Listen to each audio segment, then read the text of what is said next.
Welcome back to the new episode of Rich Lessons. Our guest today is the funny, amazing Rita Brent.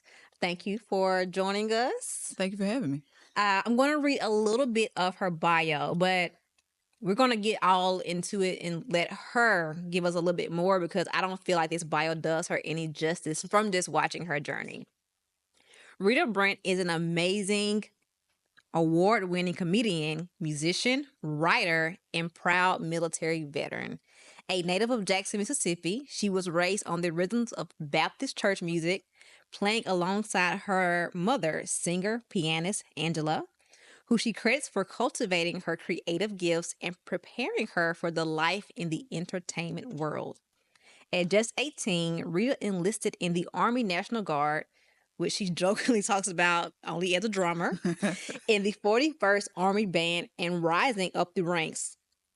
While studying at the Jackson State University, she launched her radio career and later spent 6 years as a host and producer at Mississippi Public Broadcasting.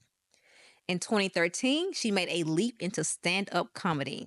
9 years later, she has toured nationally as an opening act for Rickey Smiley and Cedric the Entertainer and has appeared on major platforms including Comedy Central, True TV, LOL Network, CNN, and more.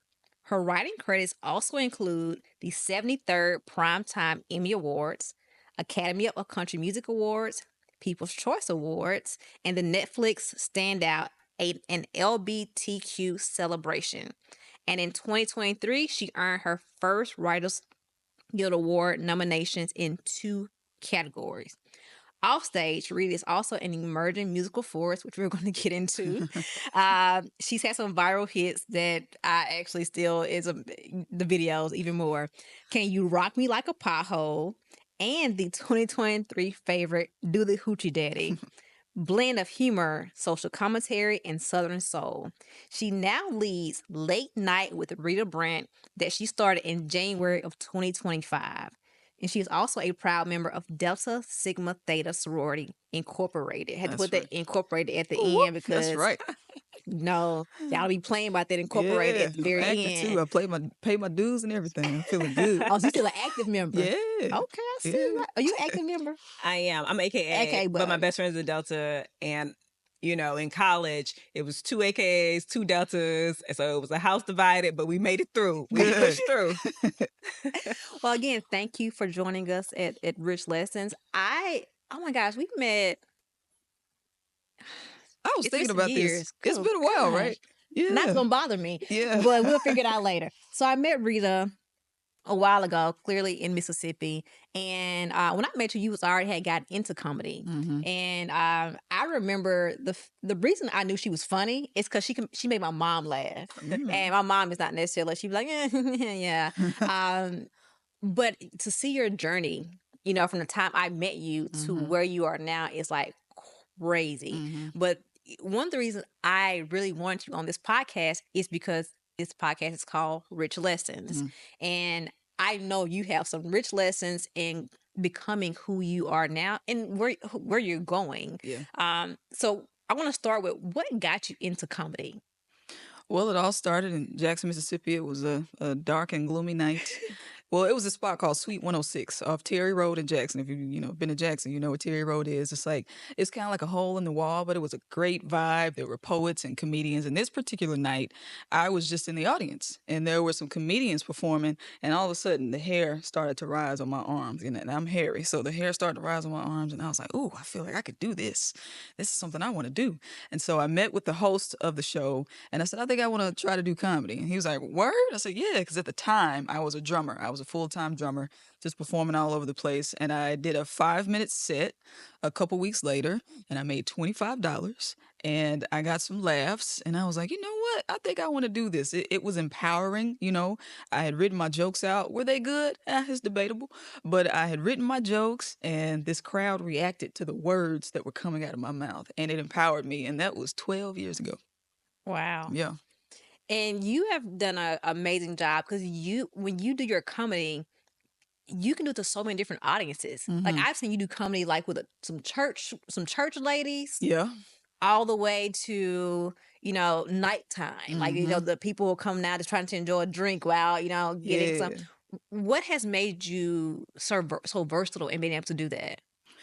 Well, it was interesting because I talked to some of my comedian cohorts, and they're like, "I don't know how you do clean shows. How you do comedy in the church?" And I'm like, "You just don't curse. But if you want to make money, you have to diversify your material. There are some friends of mine who just do church shows, and they do very well with that. But I pride myself on being able to do both, and that's my background. I was a church musician since the age of 8. My mother is a minister and minister of music, and so that is my experience. The church is my roots. And now as a comedian, I'm able to reflect on all these experiences and put them in my comedy. So there's a relatability factor. But that's what it boils down to. It doesn't matter what type of gig you're doing, whether it's church, whether it's corporate. You just have to be relatable in your comedy. And, folks will connect with you. When you started doing comedy, though, that your mom, she was like, "Look now." Oh, yeah. Oh, yeah. Don't be going out there embarrassing me, doing all that cussing. Yeah. And I mean, especially because she's still heavily in the church, so we have gotten past all of that, what people think stuff. But the real test is my grandmother. Granny is still on that. Don't be talking about certain things. She's like anti-Trump jokes. She's like, don't talk about him. He's going to come find you. Like, she's like, don't use 4-letter words. This is a true story. She told me don't use 4-letter words, like the bad ones. And, I'm thinking she's talking about the F word, the S word.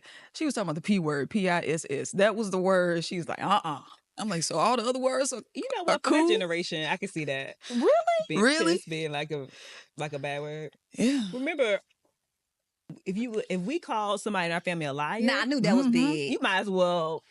Right. You couldn't say liar. Everything. You say tell, fib, story. Don't tell no story. So piss and lie, I kind of put them in the same 4-letter category. Yeah. So even now, she's still like, watch what you say. Even today, we talk.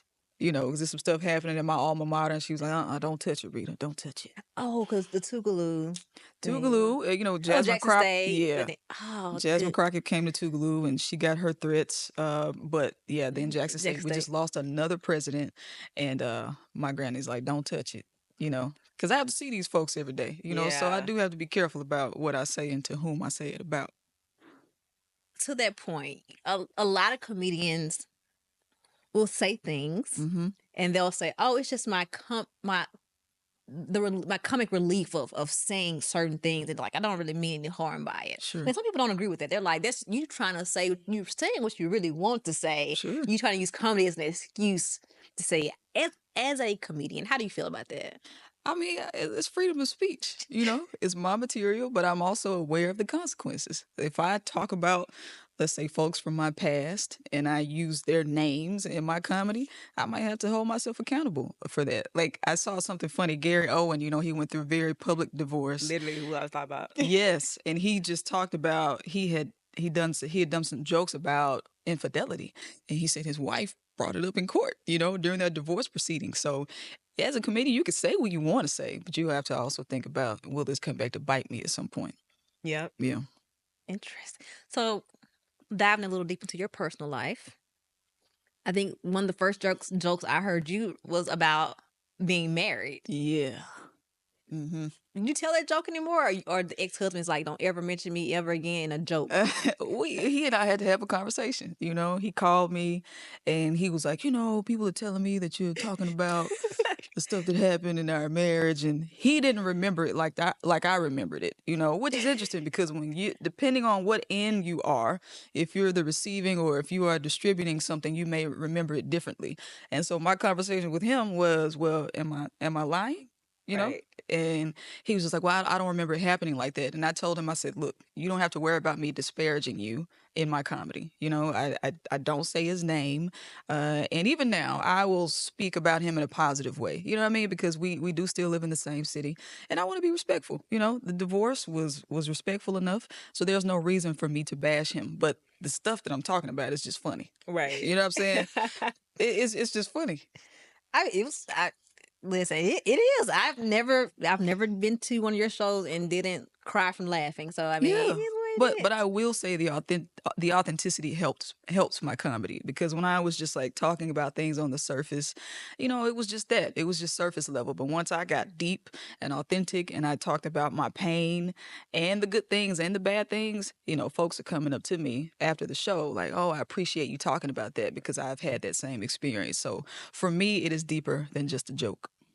So you tell the joke clearly about your ex-husband, that was like. And then I remember one of your shows where like it was huge for you. I think we were even like texting or DMing afterwards, and it was when you came out. Yeah. And you was like, this was me, my coming out, but it was also me, you actually just mentioned it, not really caring anymore what people said. Yeah. Like, one side, I'm curious of like, what was that for you, like internally? And then two, also because you come from such a religious background, what was that like? Because you spoke about your mom and your grandmother. Yeah, my mother was not very happy about me coming out publicly, because she was like, "I don't understand why you have to come out. Why can't you just live your life?" And I had to explain to her, "Well, I didn't tell you because I knew you would try to discourage me from doing it." But it boils down to me wanting to control my own narrative, because if you keep something that is perceivably a secret, then folks will think they are holding something against you. I remember it was another comedian. He had kind of like threatened to expose me, as being gay. And I'm like, Really? "You can't expose me. I'll own up to this very easily. And a rich lesson, I'll monetize it. How about that?" Because the name of the show was Sip on This Tea. And so when you put something out there like, the people are like, "What's the tea? What's the tea?" So I sold out 2 shows, 525 folks at each show. So that was a rich lesson for me, to if you put some, like, it's a little tea, you monetize a little drama, folks gonna come out. They gonna go just like I did. You know what I mean? Yeah. And so that was a good lesson for me. That if you are honest, people will appreciate it. Now there were a lot of church folks in the crowd that night, church members even, and in my mind, I was prepared for a major amount of backlash. I was like, this is it. I ain't gonna get no more church gigs. I'm gonna lose a bunch of business, and that is the opposite of what happened. Yeah. It is the opposite.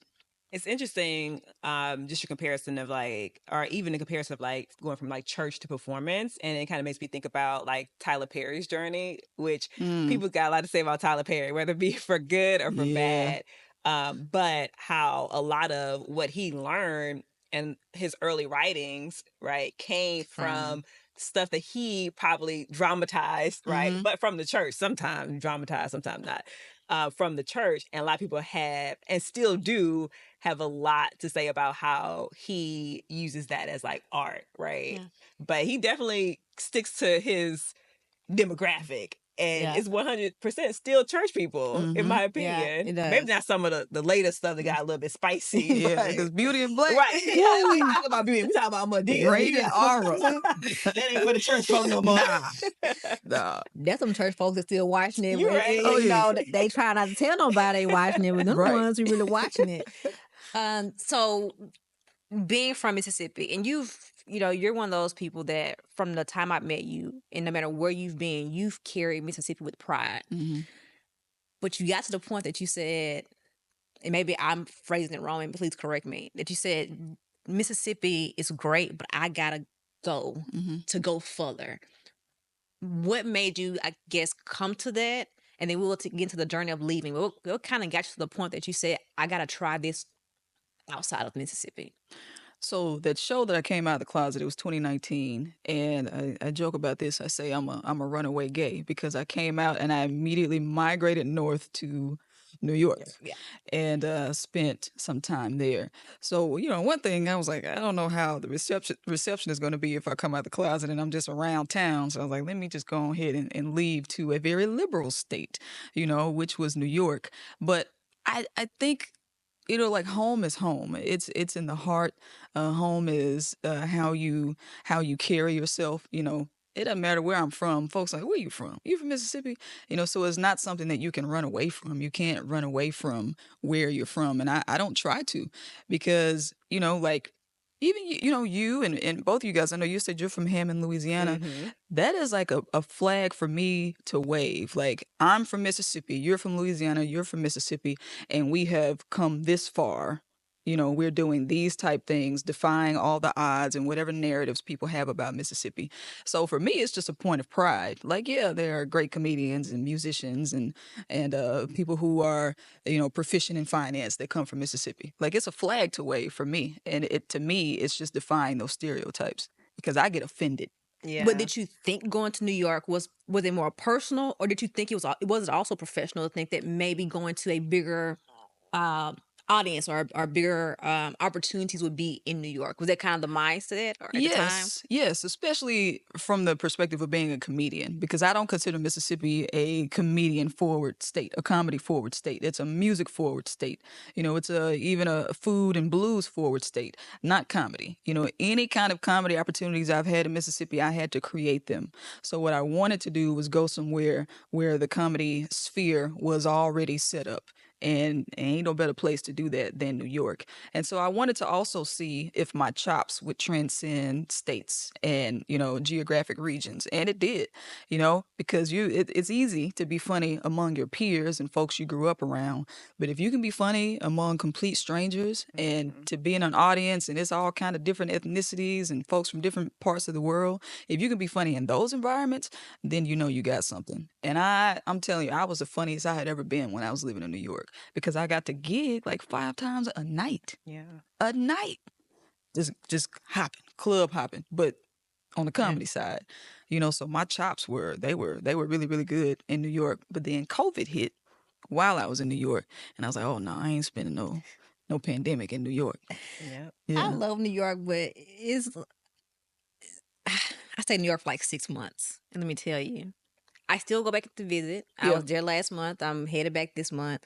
But it was like, it's so dirty. I love New York. And also, she spent a lot of time in New York. The pandemic sent me back to New Orleans. And so I always think about, like, man, from 2019 to present day, it seemed like a very long year because so much has happened between like 2020, the pandemic, and now.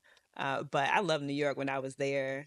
Question I do have for you is around just comedy itself. Like, where do you feel like it's going? Do you think that it's going to continue to rise? I feel like comedy is more like mainstream and present center in everything that we watch and see. But I'm curious to know, like, where do you feel like your trajectory is, but also the trajectory of like comedy in its truest sense? Ooh, that is a tricky question because comedy is expanding. Just the word comedy is expanding. If you look on social media, everybody and their mama is a comedian. And they don't do traditional comedy. And so I think sometimes it gets muddy, a comedian and an influencer and an entertainer and a host. Those are all different things because sometimes you have folks that host things and they have a sense of humor, but they're not traditional stand-up comedians. So I think the art is a little muddy right now. Yeah. And it could be bothersome to some folks who have been in the industry for a while and have really, really like done the work to try to do that typical climb, where you do your comedy, then you get on late night, and then you get picked up for a sitcom. That trajectory is no longer. If you have enough followers and folks consider you funny, you can get a movie role, Yeah. So it's beneficial for a lot of folks because the middleman is no longer there. The people, they are the middleman. So for me, I'm trying to balance the two. I do not like social media. Yeah. Looking at my social media, you wouldn't think that because I'm active on it, but I'm not as active as I could be in terms of the amount of like content I could be monetizing. I have friends that are making $100,000 a month or more off social media, but it's because they post a zillion times a day, and I'm like, I don't want to do that. I want to do the thing. I want to be like live. Yeah. That's where I get my my excitement from. So I think it's what you make of it.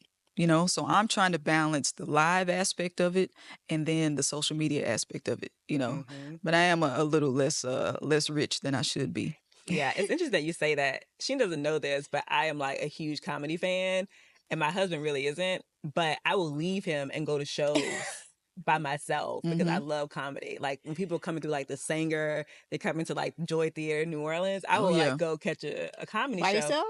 Oh, by myself. Like because some people don't like comedy. I do. I love comedy. But Now I gotta get you to a show. yeah, I'm getting but to a what show. she's saying, I'm like, oh my God, that's me. Like, I don't like the influencer comedian. I actually like comedians that started off in Laugh Factory, or they got like those underground tapes from back in the Yeah. day, or like the stories that you hear about like Jim Carrey on In Living Color, and they got their big break on SNL. Like those are the people like yourself who are like like the craft of being a comedian is still like true, that I like enjoy seeing. So the way you broke it down was like, yeah, you're right. And I always say that I don't like goofy comedy. And so sometimes Ooh. like influencers like that goofy comedy. And so I was talking recently about um uh uh, one of the new Avenger movies, like Marvel movies. I was like, is this goofy? Is this gonna be goofy or is it gonna be funny? You know what I Yeah. mean? And so I feel like the influencer route has taken away some of the art of comedy because it has become kind of goofy, right? And not funny. And what you'll see is that some of the influencers are just a little less polished because they don't have like a comedy mentor. Like I've been on tour with Rickey Smiley since 2016, and so I am literally watching a legend, a giant of Yeah. comedy at work who came up on Kings of Comedy and Apollo, in the days where being judged as a comedian like was really tough. He was on Def Comedy Jam and he talks to me about those experiences. And so some of them are just a little less polished and they get this gigantic following and then they're like, well, book me and come see me. And it's like, come see you do what? Right. You know what I'm saying? Like you can't do skits and edit on stage, but some of them folks like Desi Banks, just hilarious, some of those folks who just have this gigantic following, but they have really, really taken the art of stand-up comedy seriously. They are doing well, Yeah. but that has to be an intentional decision. But, some folks I think will do just fine being influencers forever. Yeah. So does it, for you as someone who really loves the craft, someone who puts in the work, how does it make you feel? And I ask that because I've seen it not so much from the comedy side, although I have heard people speak on it, but I definitely have seen a lot of actors and actresses speak out because you get the influencers who are getting the roles, and it's like I've been in Hollywood putting in my blood, sweat, and tears for 5 years, 10 years, and I'm going to every audition, and it's like I'm having to put in all this work, and then here comes this influencer, and they get the movie role, no type of background, like not even intentional really about being an actor or actress, but because you got this following, your name's got put above mine, even though I put in so much work. Yeah, I think it is a waste of energy to be a curmudgeon about it. Just angry, like, well, they don't deserve that. Because that energy, you could be using it to figure out, well, what's working for them? How could I adjust my own art where it is not a departure from who I am, to adjust to the times? Because you have to adjust. That's just like, the flip phone guy being upset because we have the new cell phone, like what is this no flip phone stuff anymore? You know what I'm saying? Like you have to evolve with the times and save all of that bad energy and that irritation. Just talk about it amongst your people on the Right. phone. Keep it in the group chat. That's what I do. The We game is talk the our noise. game. Yeah. We talk our noise in the group chat, but I'm even seeing some of the influencers, they're starting to collaborate with old school type comedians. It's like, hey, let me bring you on. Like let me let you host my show so I can learn from you and we can both win together. So it is a waste of energy to just be mad, but I get both sides of it. Yeah. Speaking of hosting and people bringing along, you spoke recently, just spoke about it. You had an amazing mentor in Rickey Smiley. You've also, I've seen you on the pictures with the Cedric, the entertainers, and all that. What has it been like to learn from legends like that, and what have you taken from that? Child, I ain't gonna lie, I'd be nervous. Cause I grew up watching Kings of Comedy. You know what I mean? I grew up watching Comic View. Yep. And to be sitting on the side of the stage, watching Rickey Smiley and watching Cedric the Entertainer, and all these years later, they are still damn good at what they do. It feels surreal most of the time. But, like you have to soak it all up. You have to soak it up and not just be there as a fan. Like you have to be there as a student of the craft. And Ricky has just been extremely accessible. Like we talk on the phone about stuff, and even though he's been in the game for a long time, he still has challenges, like just trying to figure out how to navigate the industry because of this social media stuff. You know, Mm-hmm. folks come after you and he ain't used to that. It's like what these people in the comments talking crazy for and they don't even know me, you know. So it's just been Different good. age, different time. Right. Yeah, it can be a little off-putting. So it's been good to just watch and then you see, oh, okay, this is how they got. It's consistency, it's dedication, it's professionalism. And so I'm just learning like to mimic all that. And they talk to me about the business of things because the performance and the entertainment is one part, but then you got to get the right team, you know, folks that are not going to lead you astray, folks that are not going to steal from you. So just hearing, you know, the things that they have had to overcome in the industry to still be where they are, I mean, those have been some rich lessons, seriously. Yeah, it's interesting you say that. These kids be popping off on social media. They lucky that nobody catch them in light. Yeah. Um, and it reminds me, who used to have the cruise? Was it Rickey Smiley or Steve Harvey? Tom Joyner. Tom Tom Joyner. Joyner. But he used to bring all of them on the cruise, and I used to be a kid wanting to go on this cruise. Yeah, he's still having those cruises. Yes, Yeah. you know we need to go on. Oh, You good say you don't do gosh. cruises, but Me neither. I can't swim. I I love water, always but I can't said swim. I Me want to go neither. on one of these cruises. But I remember when they were doing the versus battles, and it was like Scott Storch versus Manny Fresh. And Scott Storch got all these hits, right? But it's still Manny Fresh. And so people were like in the comments, they was like, yeah, he eat Manny Fresh up. And they were just like dogging Manny Fresh out. And people was like, hold up. Like our generation was like, hold up, that's still Manny Fresh. Yeah. Like he was literally creating in the project, like he was creating his beats in the projects with no money. Like y'all need to respect it. And so I do feel like that level of respect has been, you know, kind of disseminated with the younger generation Yeah, because of social social media and all media. these other things. But I am curious to know, speaking of respect, how do you feel about the comedic beef that happens? I'm like, y'all too old to be beefing, but what do other comedians think about the beef that happens with people that were like, dang, like why y'all beefing? Y'all are like Y'all some are of the biggest, legends. yeah, y'all are legends, and y'all beefing on Or is it Cat Shannon Williams Sharp. beefing with himself? Or do Although I people do really be love- beefing with themselves? That could be true too. Yeah, see that beefing with yourself, you just said something because people do that to me all the time. You know, I get messages like, yeah, you know, so and so got beef with you. I'm like, Really? really? I didn't Do know. they? But you're like honestly like one of the most positive people that I know. Yeah, and that's why I'm like, it's a one-way beef. You know what I'm saying? Like it takes two patties to make a burger. You know what I'm saying? So if it's two buns to make a burger. So if you just the only bun and I'm not agreeing to be the other bun, then it ain't no burger. It ain't no beef. You know what I mean? But us, when we talk about it, we think it's ridiculous. We think it is ridiculous because I mean it's enough going on with the drama and stuff, and that's not the purpose of comedy. The purpose of comedy is not to be dramatic and have beefs, and then you got folks want to find folk, you know, catch me outside. That's not the energy that comedy should be giving. You know what I mean? But again, these podcasts are detrimental. Yeah. You know, because folks just run off at the mouth, and then you know, a couple years later, now it's some incrimination. You know what I mean? So, I think they need to be careful about what they say on these podcasts because also receipts. You know, Right. you can get on a podcast and lie, and we can find a receipt and be like, "Oh, that ain't true." You know, And people gonna find the receipts. Every single yeah. time. But that's you know, like Ricky said to me, if you make something sound convincing enough, people will believe it. They're not doing their research, you know, and that's the thing with the influencers versus the old school comedians. They're not going back to do no research to see who Rickey Smiley is. Whoever they like in the moment is who they like and who they're gonna ride for. But guess what? All the Rickey Smiley shows are still sold out. Right. You know what I'm saying? All said shows are still sold out. So, you know, folks are going to have an allegiance to who they want to, and I'm not engaging in any comedic beef. Yeah. You know what I'm saying? Unless it get too dirty. Right. And then I'm going to roast you. It's going to be funny. You know, I'm not going to be serious about it.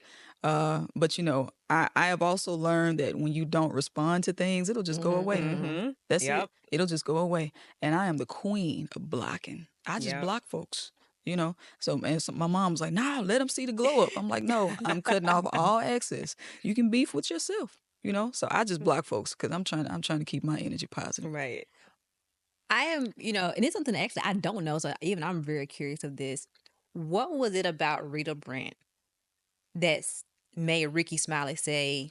Because there's a million comics out there that's saying trying to get their attention. I'm sure they get DMs from a million people that saying, "Steve Harvey, can you mentor me? Rickey, can you mentor me?" What was it about Rita Brent that Rickey Smiley says, "Yep, she's one of the ones"? You know, I've asked myself that question too. Like, God, how did I get here? Why do I deserve to be here? One thing is favor. I believe that favor is real, and just your divine trajectory is real as well. Whatever God has for you, it is meant for you. Apart from what anybody has to say, I believe that. But I met Rickey in 2016. I was at this place called the Star Dome. It's just a premier comedy club in Birmingham, Alabama. And that's where Rickey got his start. I was doing an open mic competition, and the owners of the Star Dome saw me, and they were like, "We think you should meet Rickey," because I was real churchy in my material back then, as was Rickey Yeah, when sure he was. first got started. And he was like, you need to meet Rickey, and I met him and I performed, and he was like, I love you. I'm going to put you on all my stuff. But it's one thing to get in the room, it's another thing to stay in the room. And I think one of the things that has really helped me is professionalism. I was in the corporate world before I became a comedian. So I know how to be professional. I know how to be in a room and not try to be the star or talk over folks, just kind of knowing my place. So when I'm in the green room, I'm not trying to be seen and heard. I'm just being my authentic self. And that has been working for me. But some folks just be trying too hard. That's what it boiled down to. Yeah. Yeah, I can And I they're can see that. annoying. They're annoying. Don't annoy people. You know what I'm saying? Like, just let the Yeah. connection be Right. natural. Let things develop naturally. You ain't got to do too much. Goofy. Yeah. That's Goofy and dusty. That's right. exactly. So you've done stand up, you've done it for different audiences, but lately, and what I've seen you do amazing of is you're writing. You're not just writing for like, local news. Like you are Yeah. writing for like some of the biggest award shows. What has it been like to be able to start to immerse yourself into that world? 'Cause that's very different from stand up comedy. Yeah. Shout out to Jackson State. My degree is in broadcast production and my minor is speech communication. So it's not often that folks are able to do what they got a degree in. But I kind of figured out early on I'm gonna be talking in some way or another. So I did radio for 11 years before I became a comedian. So I was writing all that time, writing scripts. I was writing news and things like that when I was in college. But it just wasn't funny writing. But Said the Entertainer, I had started tour with him in 2019, and he hosted the Emmys that same year. So this is a funny story. I was touring with Sid, and one show, I was like, I got some notes for him. You know what I mean? Like we call them punch ups in the comedy world. I was like, I got some punch ups I want to give Sid, and I text my mom. I was like, I want to give Sid these punch ups, but I don't want him to be like, who you think you are? And she's like, just give him the notes. The most he can do is not use them. I gave him the notes, and he used them the next night at this comedy club, and they all worked. And I was like, oh snap, you know what I'm saying? I was like, this it. And then he was just like, hey, them worked out well. I was like, cool. Fast forward a few months, his manager hit me and was like, Sid wants you to write for him for the Emmys. And I was like, who? You called the right person? Like, I ain't never wrote for nothing. Yeah. And he was like, yeah, he wants you to write for him for the Emmys. And that was like the kickoff for the comedy writing part of my career. And that was so intimidating. Like being in a writer's room, we log on to Zoom and it's like 8 writers in there and they all reminiscing about writing on In Living Color and writing for Eddie Murphy. And I'm like, man, I am out of my league. But I took it, as a learning opportunity. I was like, okay, this is how it goes, because you never really see how it is behind the scenes if you're always performing. And yeah, that was the kickoff to my comedy writing career. And it has been great, and it's good money, honestly. Yeah, I just, I saw you kind of making that, not even a transition because you're still very much into the comedy world. But not everyone can make that jump. Right. Some people they're comics and that they only do comedy for either because they want to or they just can't make the transition. So we see like people like Cedric Entertainer, Rickey Smiley, they go from being comics to actors so with that, you've now, you're writing. Would you like to, or do you plan to kind of follow the path of some of the legends to get into acting, like true acting? Yeah. I mean, I've auditioned for a ton of stuff, but I must suck because I haven't gotten any roles. But, you read Viola Davis's book, and she's like, I got a ton of no's before I I would got the say it is, yes. Yeah. Yeah. And, like, I didn't go to acting school, you know what I'm saying? So I'm really just trying some stuff out. Yeah, I would love to. I would love to have a sitcom or like a short film, so I would like to start there because my life has been very interesting, army, married to a man, married to a woman, it's just so many interesting, being from the South, going from church to comedy. And I think I have a lot of good things that would play out well on screen, but I just haven't figured out like the right person to connect with to help guide me on that. Yeah. I was thinking like, I feel like a lot of comedians didn't even audition. Someone called them and say, I'm gonna need you to show up Yep. for this and we're gonna be on set, Yeah, right? I want that So, call. yeah, I feel like that's gonna be your call. Somebody gonna be like, 'Cause they already know. these What? auditions ain't working. What's the role? I got the perfect person right here. Yeah, and I've gotten very close to getting several things, and then I'll be looking on Instagram and it's like, oh, so and so is gonna be starring in this series, and I'm like, damn, that's what I auditioned for. I ain't get it, you know what I Yeah. mean? But I guess it's God's God's timing. timing. Yeah, that's it, and it's okay. It's okay. So you have taken, which you've clearly done, pretty much the career that I've been able to witness, and you've taken things into your own hand to say, and you mentioned this, I believe, on one of your posts that says, hey, I had some things didn't work out for me. I was down on myself. And then bam, you pop out with Late Night with the Rita. Can you kind of tell us how you got to not being able to do it? What pushed you, like those hard times? What really got you to the point that says, it's cool, I'm gonna take this into my power in my own hands, and I'm gonna create a late night show? Yeah, it's kind of the story of my own life, my whole life, just if something doesn't exist, creating it. And I think it's that idea of, what do people say? Seeing is believing. And I'm like, well, if I believe I can do it, then, I will bring it to fruition. And I had auditioned for Saturday Night Live. Well, I sent in an audition tape for Saturday Night Live, and I was like, man, this is strong. You know what I'm saying? They had a couple black folks lead the show. I was like, this is my time. I'm gonna get it. And I sent it in, and I didn't hear anything. And you never know why you don't get picked for something. It could be political. I'm sure there's a long line of folks, trying to get on Saturday Night Live. But I was like, man, like the late night template, that platform, it really speaks to all of my talents, interviewing, music, and comedy. It's the best of all worlds for me. And I'm like, man, I'm just going to do it. I'm just going to do it. I'm going to sell these tickets. I know how to write, I know how to produce. And, it was supposed to be a one-off. My birthday was in January, and I was like, man, I want to do a late night show for my birthday. And I decided at the last minute. I promoted under a month, and I had Bobby Rush on, and live band. Like, it's like Arsenio Hall meets Jimmy Fallon. And while I was doing the show, I'm like, man, this is what I'm supposed to be doing. Like, this is it. Because stand-up comedy is just it. I tell my jokes and I sit down. People don't get to see the singing and the drumming. They don't get to see any of that. But on the late night, I can just pour it all out there. And it's been absolutely amazing. And it's going down right in Jackson, Mississippi. Jackson ain't never seen nothing like this. It's That's great. my next And they question. You come to chose Jackson. Jackson. Yeah. I gotta find out when your next one. I'm bringing her to Jackson. Yeah. And like I said, I was, before we got on air, I was saying that I went to eat near one of your shows. Didn't even know I was in town. Didn't even know what was going on. And when I tell you, it was packed. So it's like people are coming. Yeah, they want to experience something different, and that, I would say, I would probably consider that a rich lesson, that sometimes it is okay to build where you grew up, because it'll be a little more expensive if I were to do the late night show in New York, or LA. But to be in Jackson, where I have all these connections, I can just call up. I have a 7-piece band. I can just call up folks and be like, hey, we got a couple shows, can y'all pull up? Videographer, photographer, all these folks are in Jackson. And I may have to outsource or, deal with people that I don't know if I were in a different city. So that's just been a lesson for me, that sometimes doing things where you're from, it can be beneficial and it can save you some money too.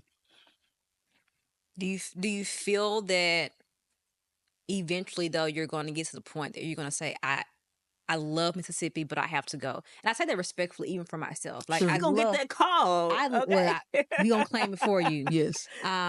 Love Mississippi. It's always home. But especially for me, tech more so. It was like, I love it, but I can't build here because I don't have the resources that I need to build here. And I don't think, truthfully and transparently, I don't think I would have become the person that I am had I not left Mississippi and spent my time in Silicon Valley, in Austin, in Atlanta.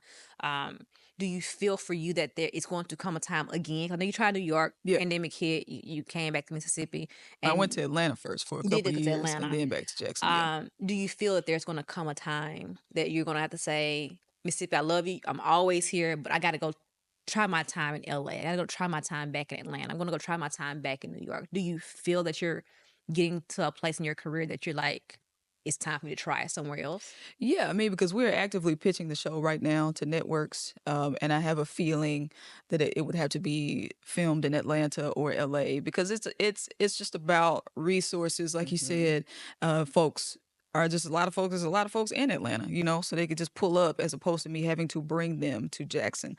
But I can say that the show started in Jackson. You know what I mean? So I don't have to keep it in Jackson because if somebody calls with the right licensing deal, I'm gone. You know what I mean? But I think Jackson would be proud of me. Like, hey, we saw this For in its sure. developing stages, Yeah. and now this is what it has become. So yeah, I have been thinking about like where can I really, really thrive? Because Jackson is great. Again, but I have to create everything from scratch. And sometimes you just want to go somewhere where it's already built, where I could just walk in and sit down and do the thing.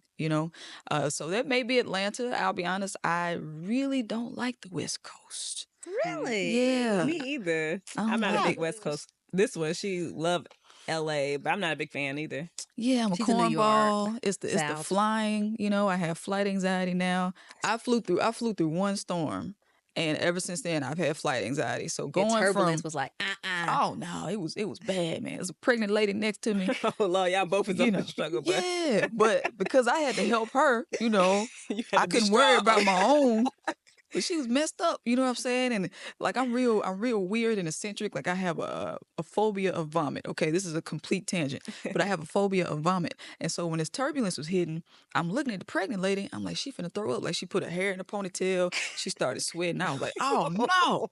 So I'm giving her ginger and peppermint. Like I went straight Dr. wait, where are Tissues. you getting ginger? You That's that calling drama for me. it? You gotta have that Listen, drama me. I travel with all this Yes. stuff. Oh, okay. I travel with it. Like that's how Me serious too. the phobia is. Yeah. You know what I mean? If I think somebody gonna barf, I'm like, here, take all this stuff. So I just started playing Dr. Quinn, Medicine Woman, and it was like 20 minutes full of turbulence. It was bad. Ever since then, I've had flight anxiety, and just flying to the West Coast, I'm a nervous wreck. Yeah. I And the always say jet that. lag hits me So too. far. It's far. Yeah. It's the West Coast and everybody else. Yeah. That's how I feel about it. So for the right dollar amount. Right. It'll make it work. To be though. clear, I'll like be to be an LA clear shawty. though, Right. to be Yeah. clear. I'll the be right- an LA you know. shawty. You know what I'm saying? You see me out there on the beach. I can't swim, but you see me out there. But I prefer to stay on the East Coast and in the South. I Yeah. prefer. If I can pull it off on this side, I will. Okay. Yeah. So the key to having flight anxiety, because Savisha will tell you, I have extreme flight anxiety. It's really Okay. bad.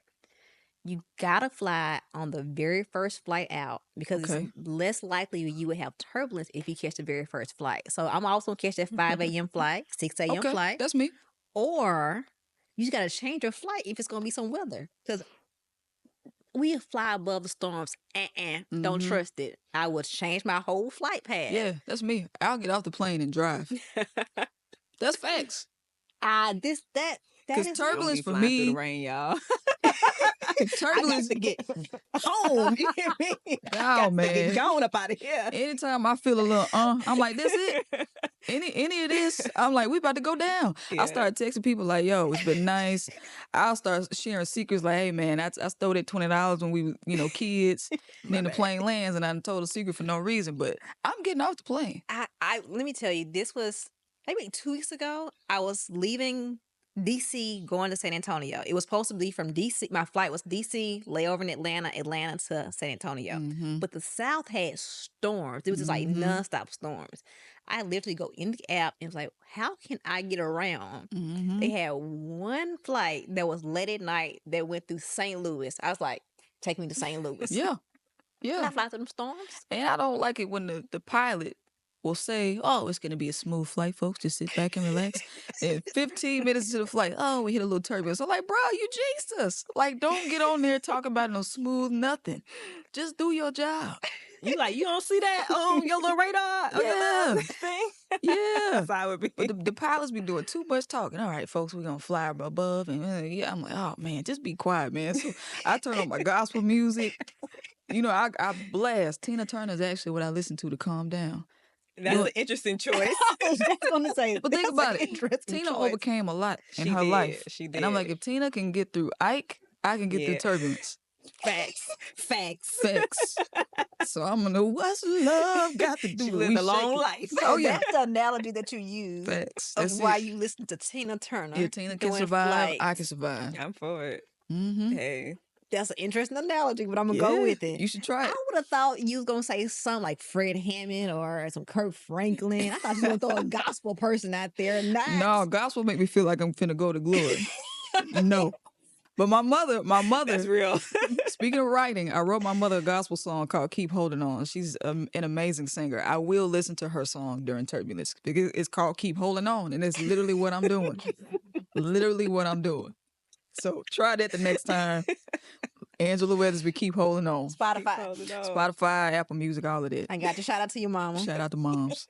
Good God. Okay, I'm actually going to go look up that song too because I tried. So we talked about flights way too long, but my thing with flights also Touchy subject, is obviously. I do not go to sleep. Sweeter laughs at me. If my flight's at 5 a.m., I'm not going to sleep. So my theory is that I'm going to stay up all night. So then when I get on the plane, I can just go to sleep. So if we happen to hit turbulence or if we happen to die, I won't know it. Facts. Because I'll be asleep. I just want to wake up and see Jesus. I feel the same way. I feel the same way. I might take a half a Dramamine. Like if I don't have to drive or perform, I'm taking half a Dramamine. And that's what I'll do. I'll try to sleep through it. Yeah. Now, I don't do like alcohol on flights and stuff. I feel like that'll make me antsy. But who is that? Maybe Kenny, the Jet Smith. You know, he's a commentator. He said he ran into a psychologist on the plane and she told him to not sleep on the plane because you are at your highest creative senses when you're in that high altitude and that you should be writing or doing something creative. And he was like, I tried it, and he wrote a whole book because he I stayed agree awake. with that for sure. Yeah. You know, some people, I'm about to do my creative. best work, right? Because you got that complete silence. Nobody can call you. Nobody can reach you. The little white noise. Yeah. How can you do your best work when I'm worried about dying? No. I agree with that. Like, I'm like, all right, I'm about to get my computer. I'll be setting up because I know I'm about to get some firework done on this plane. I'm going to take a nap first, but then I'll wake up and work. Enough time. You got to stagger out the time. An hour for the nap, then you get up and do the work for the hour and a half you go to New York. Yeah. I'm a wild sleeper, though. So, like, when I go to sleep, I jump. And I scare the hell out of me and whoever is next to me. Oh, you can't sleep then. Yeah, I can't sleep in public. I scare everybody. Oh my gosh. Well, we always end every episode by asking a rich lesson. So, but I want yours to be two pieces. Usually we just ask in general, give us a rich lesson. I would like for you to give us a rich lesson that you have learned in the world of comedy, but also a lesson that you have learned in the world of business, because you mentioned comedy and business are different. And one of the things that I really wanted to get across with this episode was a lot of people want to be influencers, or they want to get into the entertainment space, or they want to chase their dreams. And, you know, one thing about you that I really like is that you've gone through so much to get to where you are, the ups, the downs, the moving, the coming back, the pitching, not getting chosen. But people don't understand, and you mentioned it, that there's also a business to this. Like, I can get up and be funny, but that doesn't mean like I know the business of this. And I always think of sports because I love sports. People say you can be the best skill set, but if you don't have the business side of it, you still don't make it in the world of pro sports. So what is a rich lesson? You know what? Savitra frames is way better than I do. So I'm just going to kick it to her. But I want to say, I want you to give us two, one in business and then one as in the world of comedy. Yeah, I always say a rich lesson can be something that has cost you everything to learn or nothing to learn. Okay. But you still learn. I think the rich lesson in comedy would be to lean into your authenticity, but also that you need some resilience as well. You know, you cannot give up just because you don't get something. There's always a workaround. But as soon as you lean into your authenticity, like the story that is already within you, you don't have to outsource. You don't have to tell somebody, wait for somebody to tell you that you're worth it. Like the authenticity, that is the richness. It will come. It single-handedly, when I started being honest about who I am, my entire career changed. When I just was working outside of just being surface level. So that's the thing in comedy. Like, your story matters, and I hate to say it, but you can monetize it. Those things that you think are the most painful, that's probably where your dollars are. Yeah. And in business, this is no slight to Black men, but the richest lesson for me in business has been to work with Black women. I have never been betrayed in business by a Black woman. We just pay attention to details. There's a certain level of nurturing that comes with Black women. Like right now, my mother is my business manager. I just finished a sizzle reel for my late night show. A woman did that. It's just a different connection when you work with Black women. And, I have a lot of Black male cohorts that will say the same. Like, they feel protected and cared for by Black women. So that's not to say that every Black woman is a good business person, but in my experience, that has been it. Work with Black women. Love it. Love it. Yeah. All right. Well, one thing, we actually usually don't do this, but because I am claiming that somebody's going to see this and give you your call, how do people get in touch with you? Oh, yeah. So you can reach me on all social media, even though I have expressed that I don't care too much about it. She over there. Yeah, I make money on social media. So, and a lot of people see me that way. So it's on social media, Rita Brent Comedy. That's RITABRENT Comedy. And we're from the South. So that is RITABRENT Comedy on all social media, and booking@ritabrent.com. Yeah. And my mother, who is my business manager, will respond very quickly to you. Yes. All right, Mom. Look, Mama be, I say, Mama be on it. Oh, yeah, she be on it. Definitely. She ain't gonna let you down, baby. Well, thank you. I appreciate it. We leave with a little bump on every episode. Hey, appreciate you. Bam. Till next time.